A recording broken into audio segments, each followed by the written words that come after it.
toward anything other than what is. You are not involved in the idea that life could be beautiful, and you are not being careful about life. According to the Buddha, life is pain, life is pleasure. Precise and direct, there is no need at all to reduce life situations or intensify them. So in other words, it has to do with sort of leaving situations as they are.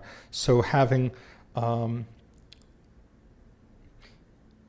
a matter of right view, having sort of taken an open attitude, or we could say a sort of wait and see attitude rather than an attitude of projection, then we develop the right intention, which is to relate with things as they are openly. So, and Rinpoche makes the point here that this is not right as a but that it's simply doing things properly, fully, and without having to compare them to anything else. So there's no need to compare situations with what they could be or should be or what we wish they were. But again, we can relate very straightforwardly. Having taken an open view, we can also have right intention. So that's number 2. Number 3 is right speech, which is very interesting.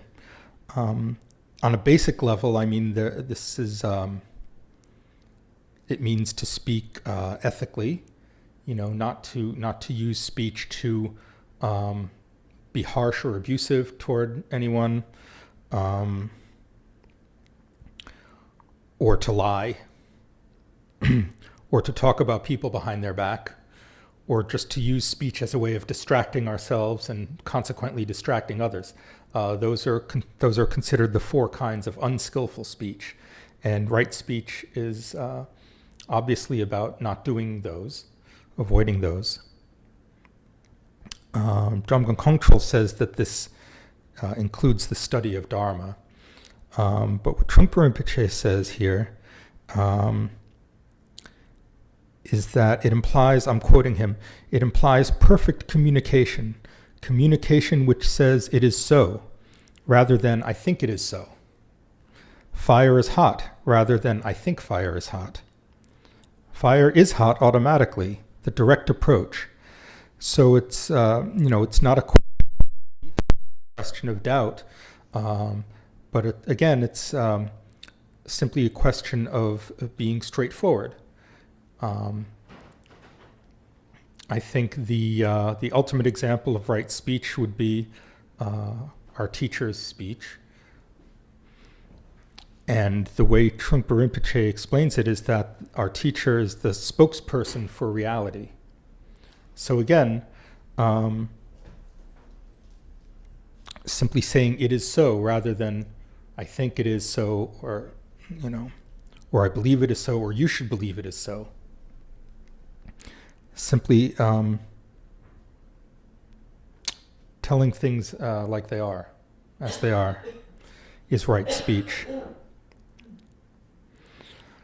So then the 4th of the 8 is right discipline, which is an interesting point.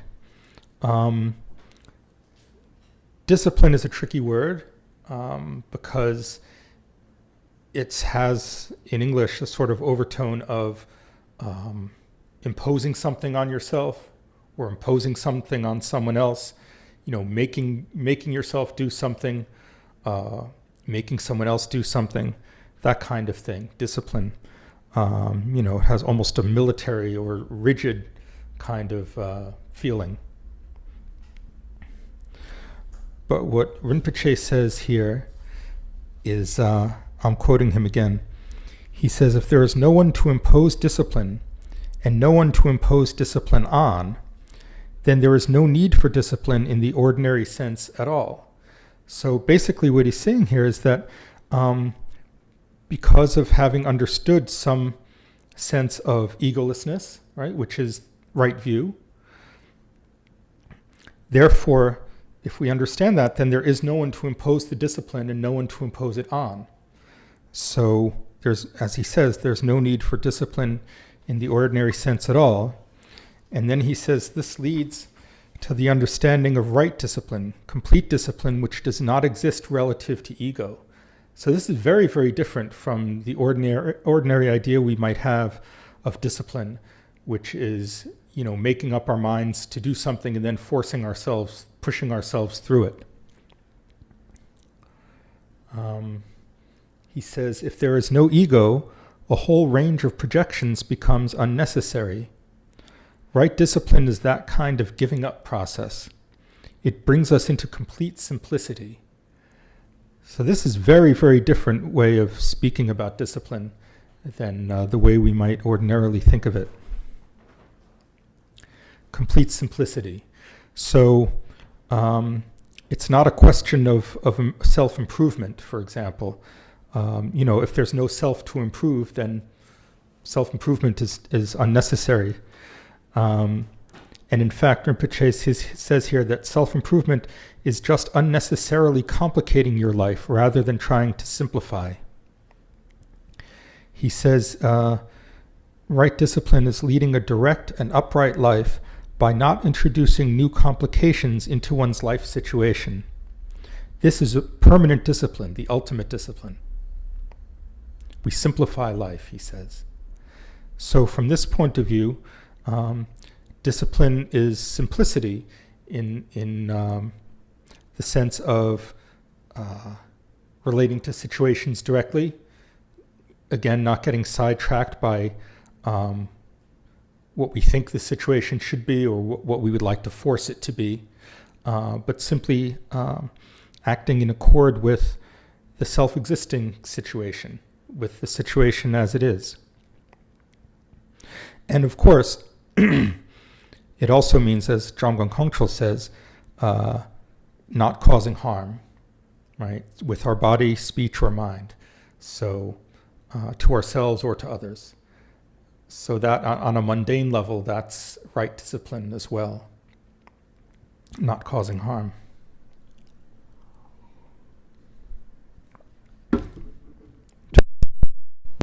Point. Okay, then the fifth fold of the Eightfold Path is right livelihood, which is an interesting one. According to Trungpa Rinpoche, it means simply working for a living, what we ordinarily do. So there's nothing that complicated or difficult about it. What he says is that working for a living, he says this is not a cruel imposition on us. It is a natural situation. We need not be embarrassed by dealing with money, nor resent having to work. Avoiding work usually is related to avoiding other aspects of life as well. And then he also says that when we violate right livelihood, we run into karmic feedback. We start to get messages that we're not doing things correctly. And it also means, of course, not causing harm. Whatever we do to earn our livelihood shouldn't be harmful. So traditionally, for example, people like hunters and fishermen were regarded as not exactly having a right livelihood because they make their living by causing harm. So that's another thing that right livelihood means, is to earn our living, honestly, straightforwardly, and not by deceiving others or harming ourselves either, for that matter. So if whatever we do to make a living is harming us, that's another thing to take a look at. All right. So after right livelihood comes right effort, which is another very interesting one. Trungpa Rinpoche says here that right effort in this context means the exact same thing as the paramita of exertion. So if you're at all familiar with the notion of the 6 paramitas, the bodhisattva path of the 8 transcendent disciplines, exertion is one of those. And Trungpa Rinpoche is saying that this is exactly the same as that. So it's a kind of self-existing exertion. I mean, as with let's see, as with right discipline, it's not a forcing ourselves to try, to make a really difficult effort.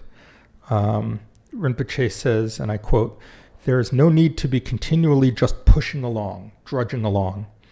If you are awake and open in living situations, it is possible for them and you to be creative, beautiful, humorous, and delightful. This natural openness is right effort, as opposed to any old effort. Right effort is seeing a situation precisely as it is at that very moment, being present fully with delight, with a grin. There are occasions when we know we are present, but we do not really want to commit ourselves. But right effort involves full participation." So what I find really great here is that he's talking about presence and he's talking about engagement as right effort, as opposed to trying to force ourselves to make an effort. And looking at my own experience, it occurred to me that one example of that, for me at least, is teaching, just like this. I find that the situation of just talking to a room full of people has its own sort of self-existing energy, and it's sort of an effortless effort, if I can put it that way. Preparing to teach is a different thing. Sometimes I do feel I have to sort of push myself or force myself to do that because I'm naturally lazy and I don't like to work. But when I'm actually sitting and talking to you all, there's really, as I said, it's sort of an effortless effort. The energy is there, and it's simply a matter of being present and being engaged. He says also, for right effort to take place, we need gaps in our discursive or visionary gossip, room to stop and be present.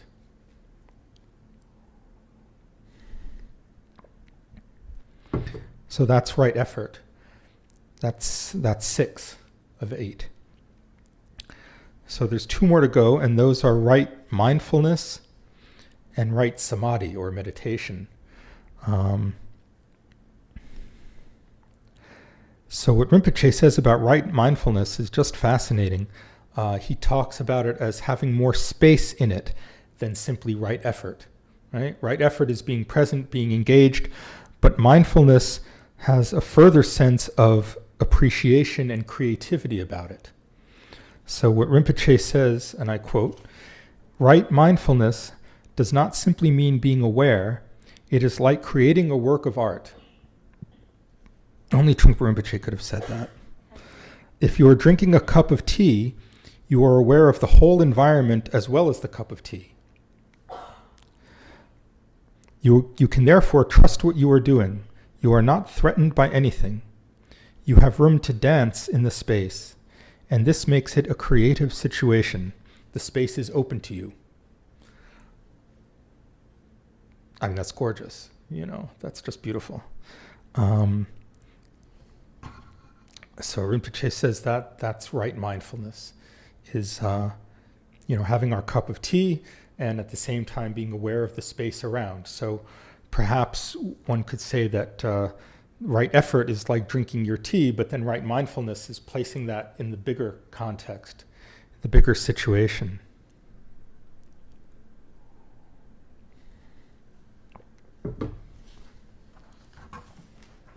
This is going to be a short talk. We're almost done. The last fold, the last part of the Eightfold Path is right samadhi. Samadhi, of course, is a Sanskrit term, which means the way Trungpa Rinpoche translated it was absorption, meditative absorption, in the sense of being together with what you're doing. In other words, not being a situation, not being a separation between you and what you're doing, you and the situation, you and what you're relating with, you and your world, but that the whole thing is sort of put together. So he says, and I quote again, "Samadhi has the sense of being as it is, which means relating with the space of a situation. This pertains to one's living situation as well as to sitting meditation." So it's meditation. Obviously it applies to meditation practice, but it applies to post-meditation practice as well.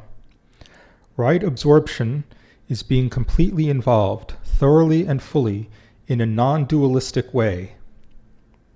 So again, what he's pointing to here is the absence of a separation between ourselves and whatever we happen to be dealing with. That we involve ourselves fully so that we're absorbed. It's like, sometimes you can get so absorbed in what you're doing, so that there's a kind of one-pointedness that naturally takes place. Trungpa Rinpoche said this in connection with people who are actual masters of a particular discipline or skill, that they become one with it, and they experience a sort of one-pointed state while they're doing that. And actually, he went further and said that those people often have trouble in their dealing with the rest of their lives outside of the discipline that they're master of, because they experience such an effortless kind of union with what they're doing, and then but when they stop doing that and return to whatever their ordinary life is, it's not like that, and it can cause difficulty for them. But for people like ourselves who have a practice of meditation, who have, who are engaged with the Buddhist path, this is something that doesn't have to apply only to a particular situation or only to some discipline we may have mastered, but it applies throughout our lives in meditation as well as post-meditation. Rinpoche says, right absorption is being completely involved, thoroughly and fully, in a non-dualistic way. In sitting meditation, the technique and you are one. In life situations, the phenomenal world is also part of you. If you are one with the living situation as it is, your meditation just automatically happens. Well, okay, I'll take his word for it.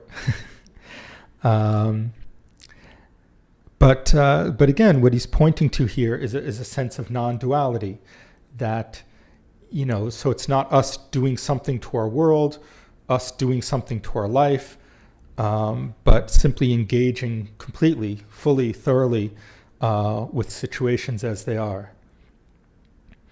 And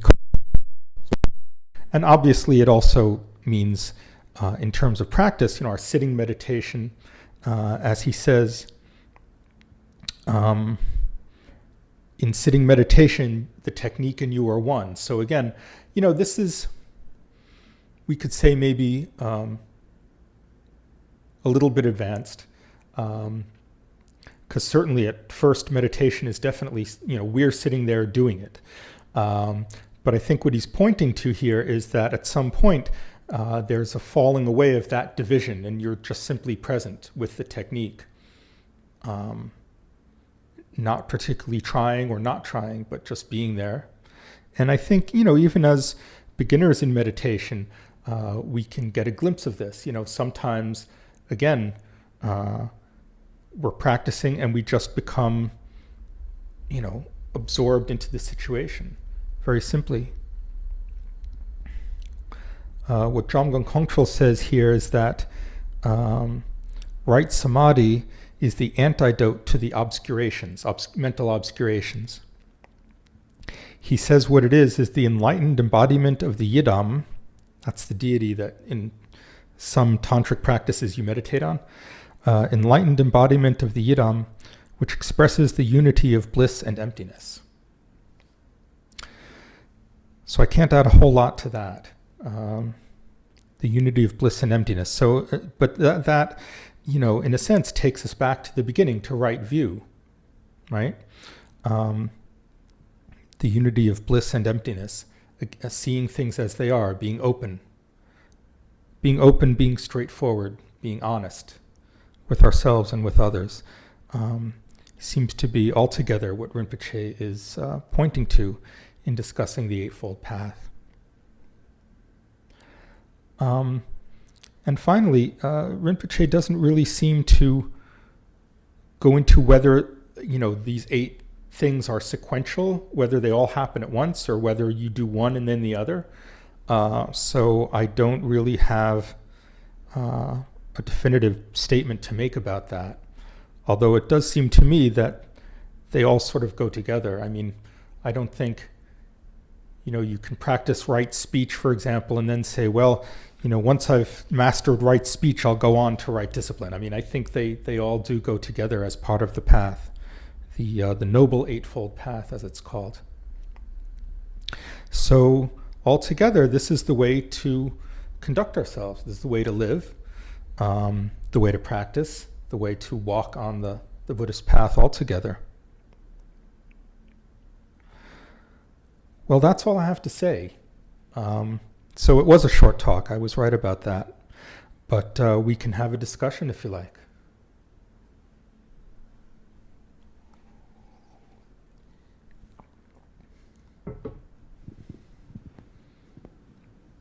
Or not, if you don't want. You're welcome. I just wanted to say that I really like the description of emptiness, of being free of our preconceptions, because I don't think I had ever gotten that quite before. Mm-hmm. So that made sense to me.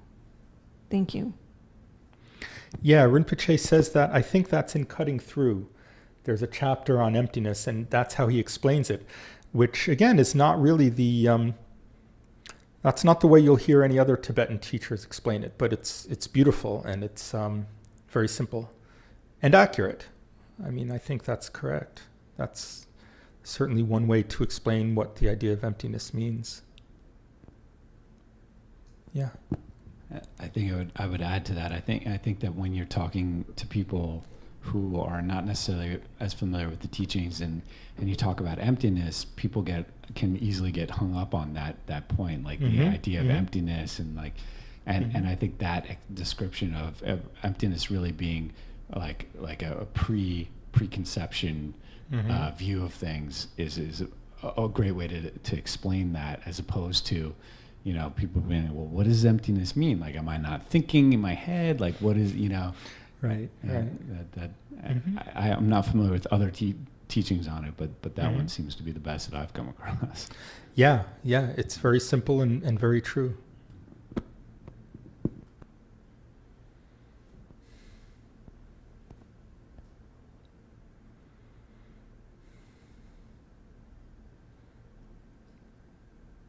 Anything else?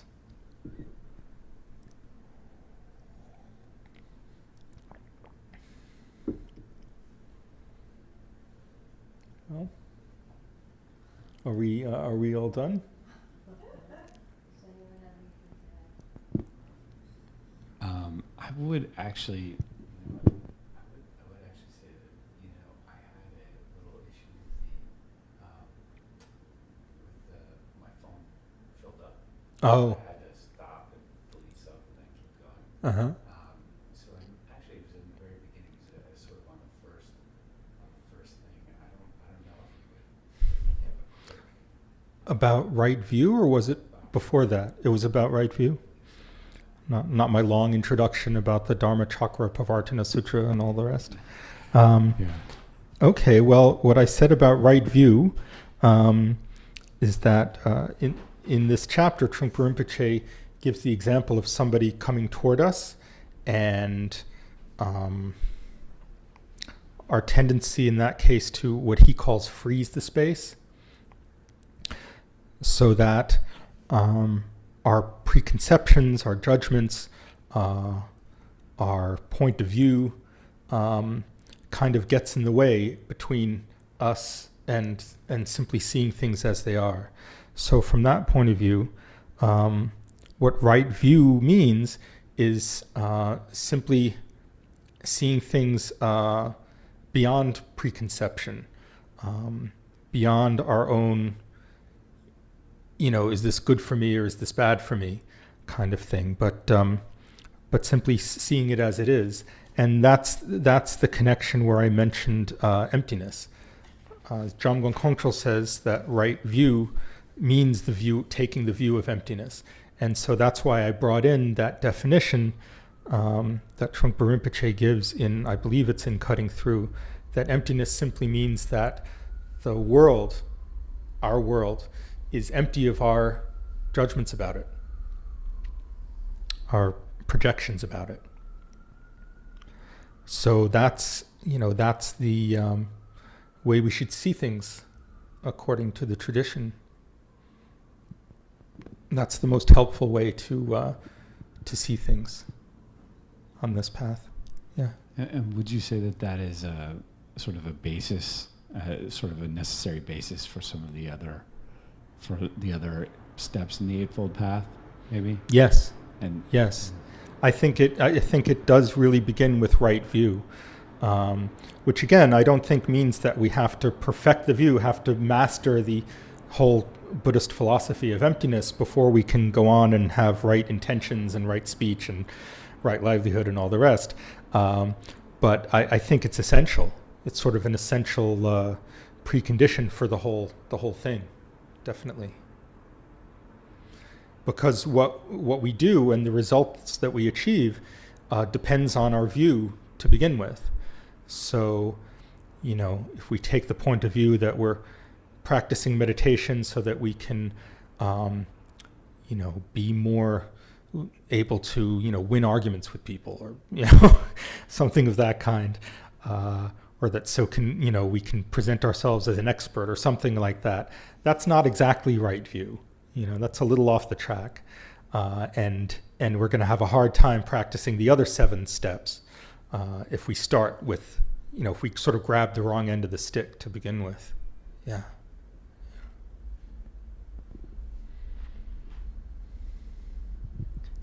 I'm just wondering about right view a little bit, because I understand that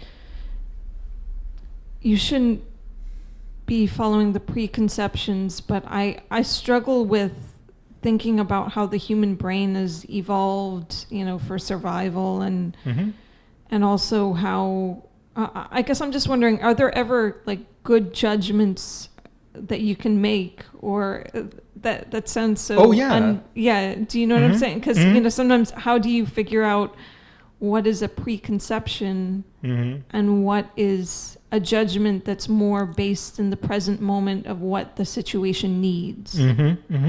Well, I think in a way you answered your own question with that last remark. It's sort of a question of where we're starting from. If we're starting from some kind of openness, and again, it doesn't mean that, as you say, we evolved, in the context of life on the savannas of Africa and so forth, and some people might really be enemies, some people might really be friends, but the idea is not to prejudge it, but to simply be open to the situation as it is, and then, based on that, you develop an accurate perception of what the situation is and what it calls for. And so you can actually then respond in a more skillful way and a more accurate and more non-aggressive way. Yeah. That's so much easier said than done. Oh, yeah. Of course. Well, that's why it's called a path, Yeah. Yeah.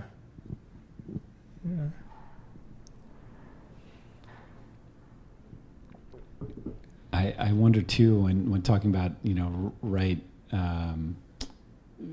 view and sort of right intention, whether those two things go together in such a way that's it's not that you have to have perfectly right view. You have to see everything exactly as how it is. But if you do kind of see things pretty well, and you have a right intention along with that, that kind of helps you again with all the rest of of avoiding some of those pitfalls of seeing things more clearly for self gain or for to like win arguments or whatever, be a better lawyer or something. And again, it comes back to as Rinpoche explains all of these 8 stages, simplicity, right? He said that in terms of right discipline. He said it means simplicity. So in a way, this all comes back to also practice. I mean, we shouldn't forget that right samadhi, right meditation is one of these 8. So, this is advice for people who want to follow, that sort of a path. And so I think our meditation practice is very helpful in sort of, letting our thoughts settle so we can see beyond, to see things a little bit more as they are and be able to respond, in an accurate and non-aggressive way. Yeah. You have a show.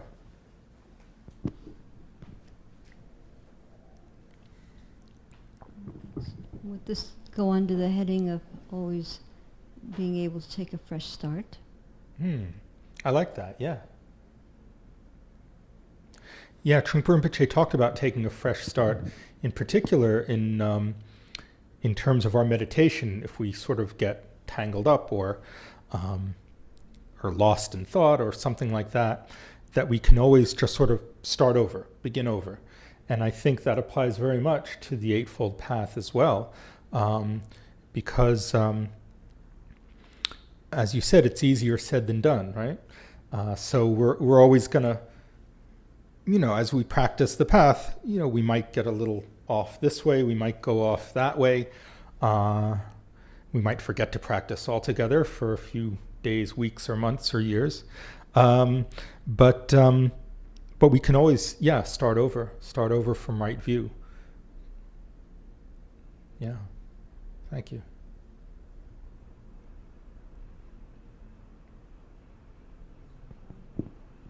Just wanted to add one thing. Ron and I became friends years ago when we were both in a program called Nadon School. It's an advanced program that the Trungpa Rinpoche introduced that we had at the Dharmadatus. Mm-hmm. And Ron came into the class. This is a first class. It was a series of 9 classes? Maybe. Or it's 8 classes over 3 years. And Ron sat in the back typing on his computer in the days when very few people had computers. I didn't have one. And slowly I began to realize that Ron knew a lot more than other people knew. And I attached myself to him in this class. And I made him my study partner.